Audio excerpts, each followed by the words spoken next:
উদয়নারায়ণপুর থানা স্পোর্টস অ্যাসোসিয়েশনের উদ্যোগে এবং এলাকার বিধায়ক সমীর কুমার পাজার আয়োজনে অনুষ্ঠিত এমএলএ কাপ ফুটবল টুর্নামেন্ট 2026-এর ফাইনাল ম্যাচ উদয়নারায়ণপুর স্কুল মাঠে থানার সংলগ্ন প্রাঙ্গণে সাফল্যের সঙ্গে সম্পন্ন হলো।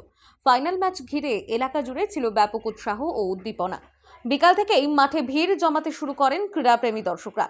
দুই ফাইনালিস্ট দলের মধ্যে শুরু থেকেই ছিল হাড্ডাহাড্ডির লড়াই। আক্রমণ পাল্টা আক্রমণে ম্যাচ হয়ে ওঠে অত্যন্ত উত্তেজনাপূর্ণ। টুর্নামেন্টে মোট 8টি দল অংশগ্রহণ করেছিল। কয়েকদিন ধরে চলা প্রতিযোগিতার পর সেরা দুই দল ফাইনালে পৌঁছায়।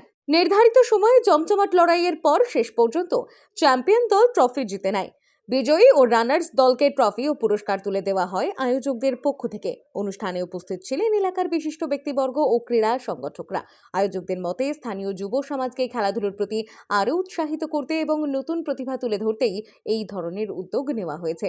এমএলএ কাপ ফুটবল টুর্নামেন্ট ঘিরে উদয়নারায়ণপুরে যে ক্রীড়া উন্মাদনা তৈরি হয়েছিল, ফাইনাল ম্যাচের মাধ্যমে তারই সফল সমাপ্তি ঘটল। আগামী বছর আরও বড় পরিসরে এই টুর্নামেন্টের আয়োজনের আশাবাদ ব্যক্ত করেছেন